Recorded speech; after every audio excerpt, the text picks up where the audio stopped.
This is your standard Caucasian American couple. He clearly has a regrettable arm tattoo, she has ice-cold feet that he wants nothing to do with, they're still spooning at the crack of dawn, which is not comfortable for him and likely the cause of what we assume is going to be a typical music video about the domestic violence issue. And who better to deliver the message than Eminem and Rihanna? So you don't think Eminem and Rihanna should be delivering a message about domestic abuse? Rihanna was abused herself, so she's perfect to be delivering this message, and Eminem is an ex-abuser.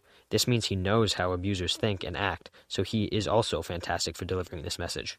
Either she knows magic or she's about to Lisa Left Eye Lopez this motherfucker's house. I've said it before in other videos, and I'll keep saying it. This is not a fucking sin.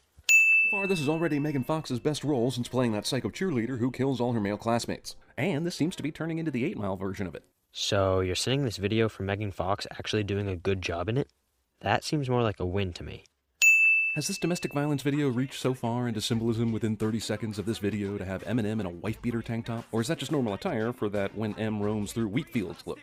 This type of symbolism should be a win, not a sin.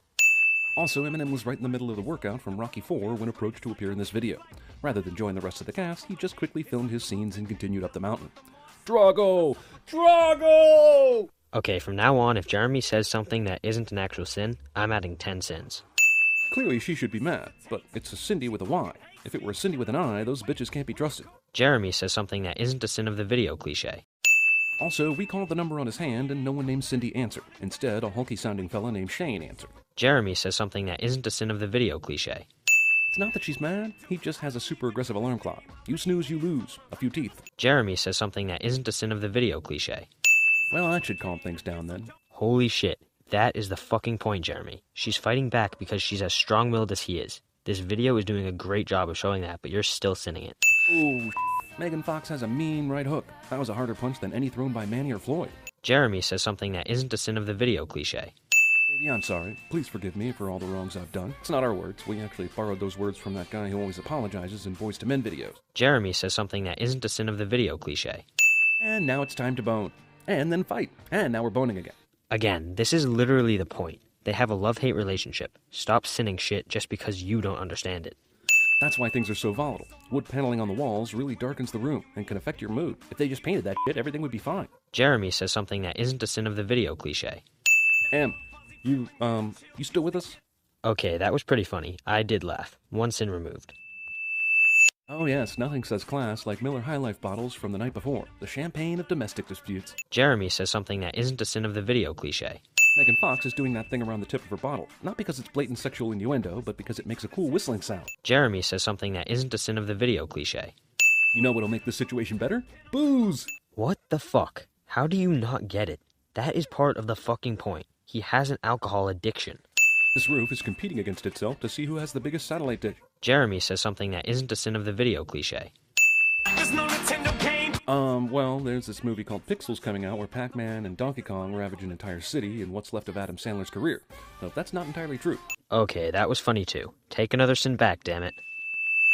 Nothing quenches the thirst quite like a 40-ouncer soaking in the summer sun. Jeremy says something that isn't a sin of the video cliche. Watch her leave out the window, guess that's why they call it window pane. Oh, come on. Window pane? I haven't seen a pun that bad since someone invited me to a Friday night door jam. Oh, come on. Don't act like that pun was stupid. It was clever. And now Rihanna's boobs. Why didn't they lead with this shot instead of the insane couple spooning? I agree that we should have seen more of Rihanna's boobs, but that skit thing told the whole story of the song and was entertaining. This was actually Michael Bay talking to Megan about Transformers Dark of the Moon, so Dominic actually did her and all of us a favor. Jeremy says something that isn't a sin of the video cliche. Regardless, that's assault with a deadly weapon to win the heart of a beautiful young lady. Whoa. Skip. Also, Dominic doesn't really care about the 7 potential years bad luck here, because if you have Lord of the Rings and Lost money, you stop giving all. Jeremy says something that isn't a sin of the video cliche.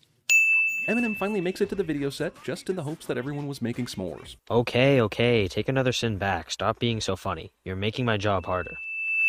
Tied to the bed and set this house on fire. While most people think M was absent from public life for a while due to rehab and recovery, he was actually writing several well-received relationship advice books, which are available at your local Brentanos. Jeremy says something that isn't a sin of the video cliche. And the 7 years bad luck starts with Megan Fox lighting him on fire. Dude totally had it coming, although it's partially Cindy's fault. That woman couldn't keep her digits off. Skip.